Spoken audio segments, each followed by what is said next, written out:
क्या कारण है कि आपकी कामयाबी धीरे हो रही है या फिर हो ही नहीं रही? क्या कारण है? आप में से कोई बताएगा? हाँ जी, आपको क्या लगता है टीम के अंदर जिस तरीके से बिजनेस होना चाहिए वैसा नहीं हो रहा, तो क्या क्या कारण ऐसे है? आपको क्या देखने में आ रहा है? फील्ड में आपका क्या एक्सपीरियंस है? डुप्लीकेसी नहीं कर पा रहे हैं। और कोई? हाँ जी, नॉलेज की कमी है, ट्रेनिंग पूरी नहीं मिल पा रही है। हाँ जी, और कोई? जल्दी जल्दी, स्पीडली, सबको पता है, एक एक पॉइंट, पॉइंट से पॉइंट कनेक्ट होता जाएगा, स्पीडली, जल्दी जल्दी। इंप्रूवमेंट ना करना, अपने आप को वहां तक ही सीमित रखना, कुछ नया नहीं सीखना। हाँ जी, और जल्दी। फर्स्ट इनकम पे ज्यादा भरोसा है, वर्कशॉप में ना आना, इस तरीके के इवेंट अटेंड ना करना, क्योंकि जब तक आप कुछ बड़ा दिखाओगे नहीं तब तक वो कुछ बड़ा करेंगे नहीं। आपने उसको छोटा से एक आउटलेट दिखा रखा है, आपने उसको कुछ छोटे छोटे 10-20% वालों से मिला रखा है, तो उतनी सोच भी काम करेगा ना। एक बार कुछ बड़ा बड़ा धमाका दिखा दो, उसको आप हेड ऑफिस विजिट कराओ, उसको कंपनी की फैक्ट्री विजिट कराओ, उनको कंपनी के टॉप 10 टॉप 20 लीडर से मिलाओ, उसके बाद देखो कैसे चिंगारी लगती है काम करने की। और जो बता रहे थे फर्स्ट इनकम, इस पे भी मैं एक बात बताना चाहूंगा। मैंने अभी स्टार्टिंग में क्या बोला था, किसी भी व्यक्ति को फील्ड में मत भेजें, उस व्यक्ति को 10 घंटे की ट्रेनिंग दें, क्योंकि पूरी ट्रेनिंग के बाद फर्स्ट 3 मंथ अगर आपने किसी का फॉलोअप अच्छा ले लिया तो वो आपके साथ एंड तक टिके रहेंगे। पहले 3 महीने ही सारा रोल है हमारा टीम के ऊपर, उसके बाद अगर टाइम बिता दिया तो वो आप ही भागते दौड़ते रहेंगे, वो कुछ नहीं करने वाला। पहले 3 पे आउट उसके अच्छे बनवा दो।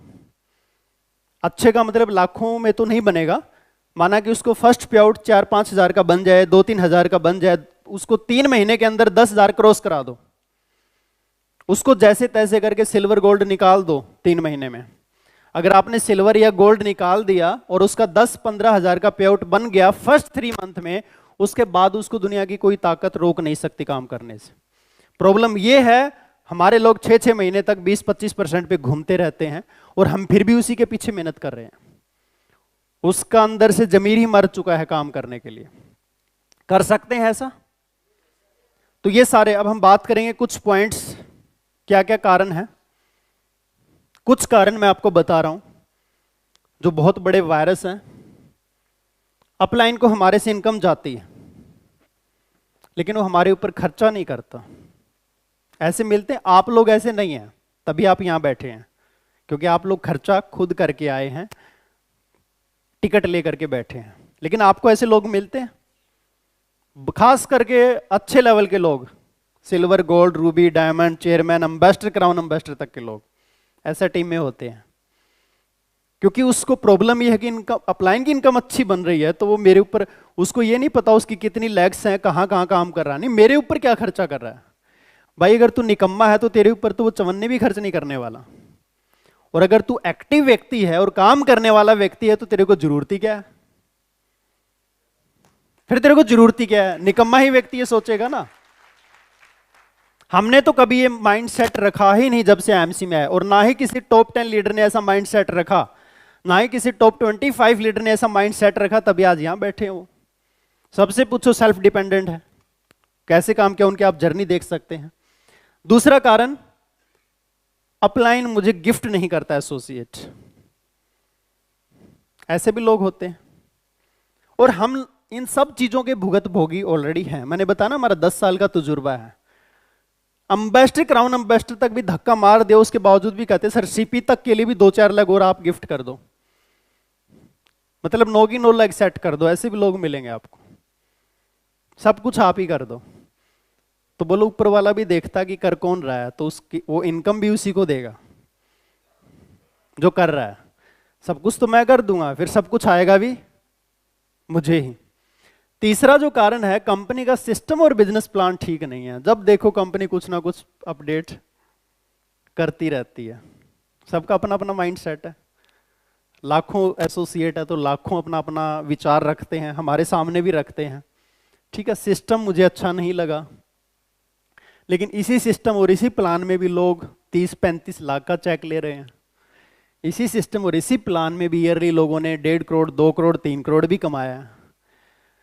उसके बाद मेरी किस्मत खराब है, जब कुछ भी समझ में ना आए तो किस्मत पे डाल दो, क्योंकि इसका कोई जवाब नहीं देगा। चौथा, पांचवा पॉइंट क्या है?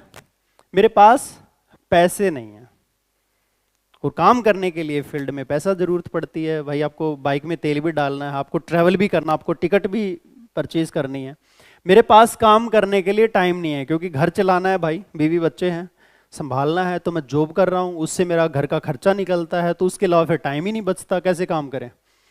और उसके बाद मेरी टीम काम करना बंद कर देती है। सर आईडी तो बहुत लगाई है, लगाता भी रहता हूँ, पर दोबारा प्रोडक्ट नहीं खरीदते। एक बार तो ले लेंगे, एक बार काम कर भी लेंगे, उसके बाद दिखते ही नहीं, फोन ही उठाना बंद कर देते हैं। मैं मेहनत तो बहुत करता हूं लेकिन रिजल्ट नहीं आता। इट मीन्स आप रेगिस्तान में कुआं खोदने की मेहनत कर रहे हैं, जितनी मर्जी कर लो, पानी तो नहीं निकलेगा। आपको क्या पता सर मैं कितना फंसा हुआ हूं, इतनी सारी प्रॉब्लम, दुनिया भर के सारे कष्ट, सारे विपदाएं, सारे लोन मेरे ऊपर ही है। ये कारण है? आप में से कोई है ऐसा जिनको ये कारण नजर आ रहे हैं अपने लिए? चलो हिम्मत करके एक ने हाथ तो खड़ा किया ईमानदारी से, लेकिन आप आ गए, बहुत बड़ी बात है। आपकी टीम में तो ऐसे बहुत होंगे। किसकी टीम में ऐसे लोग हैं? किसकी टीम में ऐसे लोग हैं? ये मान लो अगर 9 कारण हैं तो किसकी टीम में ऐसे 5 कारण हैं। कोई ऐसा भी है जिसकी टीम में 9 के 9 कारण है? 5 से ऊपर है, सब भुगत भोगी है। तो अगली स्लाइड उनको जवाब देगी। अगर आप इनमें से कोई भी वाक्य का उपयोग कर रहे हैं तो आपके ऊपर निकम्मापन हावी हो चुका है, मूड नहीं है काम करने का। हमने सिर्फ अपने आप को सेफ रखने के लिए ये एक तरीके से कारण बना रखे हैं। तो चलो इनका सोल्यूशन पे बात करते हैं। अगर आपको आगे बढ़ना है तो करना क्या चाहिए? तो कितने लोग करेंगे ऐसा? कुछ लोग नहीं करेंगे। कितने लोग ऐसा करेंगे? कोई बहुत बड़ी कमिटमेंट नहीं है कि आपको लगता नहीं कर पाएंगे। कितने लोग ऐसा करेंगे? 90% लोग करेंगे, 10% अपनी बात पर अटल हैं। अकेले काम करने की आदत डालना। कर सकता है आप में से कोई कि मुझे अगर कहीं किसी से मिलने जाना है तो मैं अकेला जाऊंगा? अरे किसी सीनियर से मिलाना है तो सेकंड टाइम भी मिला सकता हूं। और आप फर्स्ट टाइम, लोग हाथ काट लेते हैं सीनियर को पहली बार मिलाते ही, क्योंकि आपका जब सीनियर ही उससे फर्स्ट टाइम मिलता है और उसको काम नहीं करना है, वो मूड में नहीं है या कोई भी रीजन है, तो आपने दोबारा मिलने के सारे कारण ही बंद कर दिए। और आप खुद गए, आप उसको इंप्रेस नहीं कर पाए, उसको ज्वाइन नहीं करा पाए, तो आप एक और मौका छोड़ के आ गए। जब आपको लगा कि मेरे से बात नहीं बन रही, तो बोल सकते हैं कि भाई साहब मैं भी आप ही की तरह अभी बस कुछ समय पहले ही ज्वाइन हुआ हूं, मैं भी ट्रेनिंग पीरियड में चल रहा हूं, मैं भी सीख रहा हूं, मेरी अभी लर्निंग चल रही है। और सर मेरा भी सौभाग्य और मैं आपका भी सौभाग्य कहूंगा कि हमारे ग्रेट अपलाइन जो लाखों रुपए कमा रहे हैं महीने के, उनका इस साइड में रूट लगना है। तो मैं चाहता हूं कि मैं रिक्वेस्ट करूंगा, क्योंकि उनका टाइम बहुत कीमती है, उसमें अपलाइन की प्रोफाइल बढ़ा करके बताना है। हम उल्टा करते हैं, हम अपलाइन की वैल्यू इतनी रखते हैं और जिसे मिलाते हैं उसको आसमान में बिठा देते हैं, तो वो सीखेगा क्या? लोग पता क्या बोलते हैं? सर इनसे मिलिए, ये बैंक मैनेजर हैं, इनके अंडर में पता नहीं कितने अकाउंट्स हैं, सर अगर ये ज्वाइन कर गए ना तो बस हम तो कोहिनूर बन जाएंगे। उसको चने के झाड़ पे चढ़ा दिया, फिर कहेंगे कि सर ये मिलिए मेरे ग्रेट अपलाइन है। बस तरीका क्या होता है? उसके अपलाइन के बारे में बताइए। सर इनका पूरे हिंदुस्तान में 15 स्टेट में बिजनेस है। और हम सच बोल रहे हैं कि झूठ बोल रहे हैं? सच बोल रहे हैं। सर आज इनसे लोग सेल्फी लेने के लिए तरसते हैं, एक सेलिब्रिटी है, आज इनके नीचे 5 से 10 लाख लोग काम कर रहे हैं पूरे हिंदुस्तान में। लोग इनसे मिलना चाहते हैं, अगर इनको कहीं बुलाना हो तो बिफोर 3 मंथ इनको इनवाइट किया जाता है, इनसे अपॉइंटमेंट ली जाती है। और सर सौभाग्य देखिए आपका और मेरा कि सर इधर ही आ रहे हैं। तो मैं रिक्वेस्ट करूंगा, गारंटी नहीं, कि वो अपना 15 मिनट का कीमती समय आपके लिए निकाल लें। और वो सर ने मैंने रिक्वेस्ट की तो उन्होंने एक्सेप्ट की, और आज सर हमारा सौभाग्य है कि सर 15 मिनट के लिए आपके पास आए हैं। और फिर सर के सामने, सर ये हमारे एक अच्छे साथी हैं, बैंक मैनेजर हैं। बस किसी का फोन उठाएगा बैंक मैनेजर, उस 15 मिनट की क्या वैल्यू करेगा वो? बिजनेस उससे आता है। हमें लगता है ये तो अपना ही बंदा है, चाहे वो सीपी हो, चाहे क्राउन एम्बेसडर हो, चाहे एम्बेसडर, अपना ही बंदा है, उसकी तारीफ क्यों करनी है? उसको क्यों वैल्यू देनी है कि वो आएगा तो बहुत कुछ करेगा? ये वर्ड तो हम बहुत बार सुनते हैं, सर वो फलाना बंदा ज्वाइन कर गया ना, पता नहीं क्या कर लेगा। भाई उसको कुछ करना ही होगा ना, तो ये बोलने की जरूरत ही नहीं है, करने वाले को बोलना नहीं पड़ता, वो कर ही लेता है। तो अकेले काम करने की आदत डाल ले। दूसरी तीसरी बार में अपलाइन से मिलाएं। अपलाइन से गाइडेंस लेना, फिर ये नहीं कि मेरे को अपलाइन की जरूरत ही नहीं है, जा तू अपना काम कर। समझ रहे हो? इसका ये मतलब नहीं कि अकेले काम कर रहे तो अपलाइन की इज्जत मान सम्मान सब कुछ हम खो दें और उसकी वैल्यू ही ना करें। आप जब फील्ड में अकेले काम करेंगे तो बहुत सारी ऑब्जेक्शन आएंगी, हैंडल कैसे करना है, सामने वाले ने क्या बात की है, फीडबैक अपलाइन को दें और राय लेके सर मुझे अभी उसका फॉलोअप किस तरीके से लेना चाहिए या छोड़ देना चाहिए, मैं उसके पास गया था, ये बात हुई थी, ये रेस्पॉन्स मिला, मुझे अब आगे क्या करना है, आप गाइड करें। सर मैं फलानी स्टेट में 5 लोगों से मिलकर के आया हूं, उनका ये रेस्पॉन्स है, इतना प्रोडक्ट लिया, ये किया वो किया, फिर उसके बाद सर आपके हिसाब से आगे क्या करना चाहिए। तो इस तरीके से गाइडेंस लेना पड़ेगा। उनकी गाइडेंस को फिर मानना भी चाहिए, क्योंकि उनका तजुर्बा है इतने सालों का। जो जिस लेवल पर बैठा है उस लेवल तक तो आपको गाइड कर ही पाएगा ना। एक चेयरमैन तक की तो नॉलेज दे ही सकता ना, भले वो सीपी ना बनाए आपको। और एक सीपी तक के रास्ते को तो जानता है कि यहां तक कैसे पहुंचा जाता है। अपलाइन की इनकम को छोड़कर उसकी मेहनत और जिंदगी में किए उसके त्याग की तरफ ध्यान दें। लोगों की नजर ही उसकी गाड़ी और पेआउट पे रहती है, लेकिन उस गाड़ी को लेने के लिए, उस पेआउट को बनाने के लिए उसने कहां कहां धक्के खाए हैं, क्या क्या किया है, कभी पूछा बैठ के? तारीफ करना हम जानते हैं, लेकिन उस तारीफ के लायक वो कैसे बना? जिस दिन डायरी पेन लेकर के बैठ गए ना और उनसे पूछने लगे सर पहले 4 साल में आपका क्या एक्सपीरियंस रहा, वो पूछोगे ना तो कई लोगों को तो रोना ही आ जाएगा कि ऐसा भी करते थे। ट्रेन में हम खड़े होकर के पैसेंजर में एक पैर पे पूरी रात का सफर तय करते थे प्रोडक्ट लाने के लिए लुधियाना, और हमारे पास धर्मशाला या होटल में रहने के पैसे नहीं होते थे, तो ट्रैवलिंग ही रात की करते थे ताकि रुकना ही ना पड़े। और वहां गुरुद्वारे में 1.5 किलोमीटर जा करके वहीं नहा धो करके अपना टी शर्ट डाल ली और कपड़े चेंज किए और ऑफिस पहुंच जाते थे। फिर इवनिंग की ट्रेन वापस पकड़ते थे, फिर रात भर, क्योंकि स्टेशन पे पहुंच गए 7 बजे, ट्रेन 11 बजे की है, ऐसे 4-4-5 घंटे ऐसे ऐसे काम किया हुआ है, तब लोग यहां पर जगुआर में घूम रहे हैं। ये हम लोगों ने दिन देखे हैं। एक तुलसी को देने के लिए 8-8 घंटे की ट्रेवलिंग की हुई है, और वहां पर भी उसने उधार में ली, सर अगली बार आएंगे तो उसका पैसा मिल जाएगा, फिर भी हम गए हैं। तभी आज यहां पर 1 to 1 भी काम किया हुआ है, सारे काम करके देखे हैं। तो ये चीजें आप सीखें ताकि आपको अपने मार्ग में आने वाली चीजें फिर उसके आगे तुच्छ लगेंगे, क्योंकि आज हमारे हर 5 किलोमीटर के आसपास आपको प्रोडक्ट्स की अवेलेबिलिटी मिलेगी मिलेगी।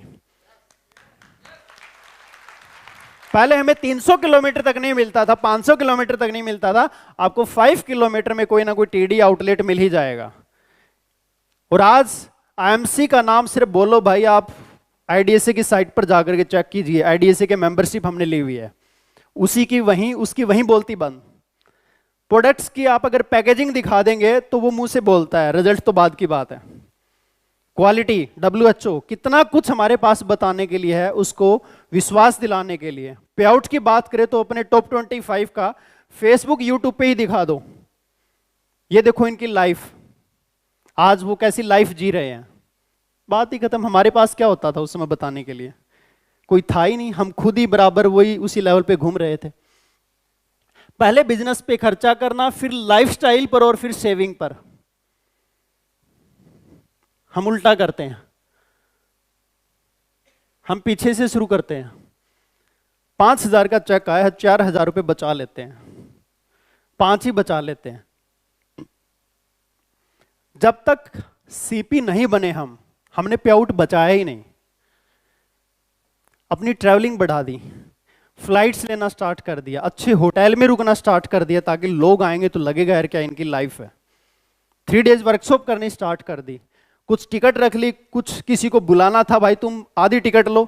अब मान लो यहां पर अगर किसी को कामयाब होना हो तो ऐसे प्रोग्राम में एक तरीका होता है। आप देखोगे मेरी लेग कितनी है, 4 या 5। क्या मेरी हर लेग का बंदा यहां बैठा है?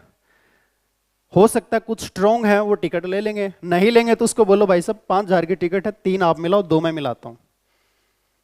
लेकिन फ्री में नहीं, चाहे 50 तुम करो 50 मैं कर लेता हूं। आपका वो 2,500 की इन्वेस्टमेंट अगर वो आ गया तो आपका वो पैसा क्या वो कितने मल्टीप्लाई करके चुकाएगा। तो पहले बिजनेस पे खर्चा करना, फिर लाइफस्टाइल पे, फिर जैसे जैसे आपका लेवल बढ़ता आपकी पर्सनैलिटी में वो चीज दिखनी चाहिए। और लाइफस्टाइल मीन्स हमारी लाइफस्टाइल में आती है गाड़ी, हमारे ड्रेस कोड, हमारी पर्सनैलिटी, ये चीज आती है। घर कौन देखता है भाई? वो तो लास्ट का ऑप्शन है। पहले जो दिखता है, आपका लैपटॉप अच्छा होना चाहिए। आप प्रेजेंटेशन दे रहे हैं, क्या कागज पेन काले करने हैं, डायरेक्ट लैपटॉप में प्रेजेंटेशन दीजिए आप, वहीं आपकी फेस वैल्यू बनेगी। आपके पास पीपीटीज होंगी, पीडीएफ फाइल्स होंगी, आपके पास कलेक्शंस होंगे, आप फोटोज दिखाएंगे ऐसे स्लाइड करके, मोबाइल में भी रख सकते हैं आप। टेस्टिमोनियल आपके पास होने चाहिए। तो ये जो सारी चीजें हैं वो आपकी लाइफस्टाइल दिखाएंगी तो लोग जुड़ेंगे। सेविंग बिल्कुल लास्ट, जब देखा कि सब जगह खर्चा कर लिया, अब बचा है तो ठीक है, और वो फिर अगले में डाल दो, उससे बड़ा प्लानिंग करो। कभी फ्री नहीं बैठना। आज मेरे पास कुछ करने को नहीं है, क्या करूं? तो ट्रेनिंग ले लो भाई।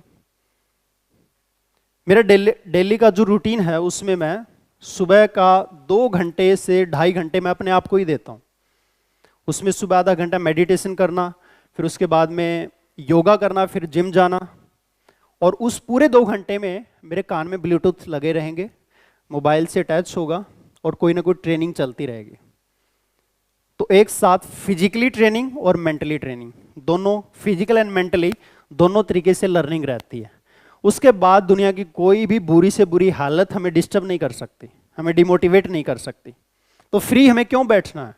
जब भी आपको लगे मैं फ्री बैठा हूं कुछ सीख लो, या फ्री बैठे आप फॉलोअप ले लो, टीम को कॉल मिला लो, फ्री बैठे आप कोई पीपीटी तैयार कर लो, कोई ट्रेनिंग के पॉइंट इकट्ठे करके आप रख लो, कल को आपको मीटिंग देनी होगी तो आपके पास कलेक्शन होनी चाहिए। ऐसी कोई भी चीज जो आपको आगे बढ़ने से रोकती है उसको छोड़ दो। किसी को टीवी देखने की ज्यादा आदत है, मूवी देखने की ज्यादा आदत है, मोबाइल में गेम खेलने की हैबिट है, गप्पे मारने की हैबिट है, तो ऐसी जितने भी हैबिट्स हैं जो आपको आगे बढ़ने से रोकती है उसको छोड़ दो। अपने अंदर का जो सुपरस्टार, ये आईएमसी का लेवल वाला सुपरस्टार नहीं, एक सेलिब्रिटी बनने का जो एक जज्बा है वो उसको कभी मरने मत दो। हमेशा यही सोचो कि मेरे साथ, आंख बंद करके फील किया करो कि मेरे साथ हजारों लाखों लोग सेल्फियां खिंचवा रहे हैं, मीडिया आई हुई है, सारे न्यूज वाले खड़े हैं कैमरा लेकर के क्लिक मार रहे हैं और मैं यहां पर खड़ा हूं। जब मैं गाड़ी से उतरता हूं तो 4 बाउंसर गाड़ी के आगे पीछे चल रहे हैं और वो धीरे से दरवाजा खोल रहे हैं, फिर मैं उतर रहा हूं और वहां पर मेरा वेट हो रहा है काफी देर से। ऐसा फील करो अपने आप को कभी बैठ करके एकांत में कि मेरी ये लाइफ आज नहीं तो आफ्टर 5 इयर्स ऐसी लाइफ होनी ही होनी है। अगर मैं इस इंडस्ट्री में टिका रहूंगा तो ऐसी लाइफ होनी होनी है। तो उस चीज को विजुलाइज करना स्टार्ट कर दो। हमें वो चीज आंखों से, खुली आंखों से देखनी चाहिए जो हम चाहते हैं। जो फ्यूचर आप देखना चाहते हैं उसको वर्तमान में देखना स्टार्ट कर दो तो आपका वो फ्यूचर बन जाएगा। जो हम चाहते नहीं है हम वो देखते हैं, अगर मैं फेल हो गया तो, अगर वो ज्वाइन नहीं किया तो, अगर इस महीने मेरा टारगेट पूरा नहीं हुआ तो। जो आप नहीं चाहते हैं वो आप देखना स्टार्ट करते हैं तो वही होता है जो आप नहीं चाहते हैं। इसी को बोलते हैं माइंड की प्रोग्रामिंग। यह बहुत बड़ा टॉपिक है, इसलिए मेरे नाम के आगे एक टाइटल है। अभी तक उसकी ट्रेनिंग पे मैं कभी आया ही नहीं हूं, सबकॉन्शियस माइंड ट्रेनर। इस टॉपिक पे मैं 3 दिन की वर्कशॉप सिर्फ इसी टॉपिक पे करा सकता हूं, लेकिन ये बाद में देखेंगे, पहले हम लोग सीपी तो बने।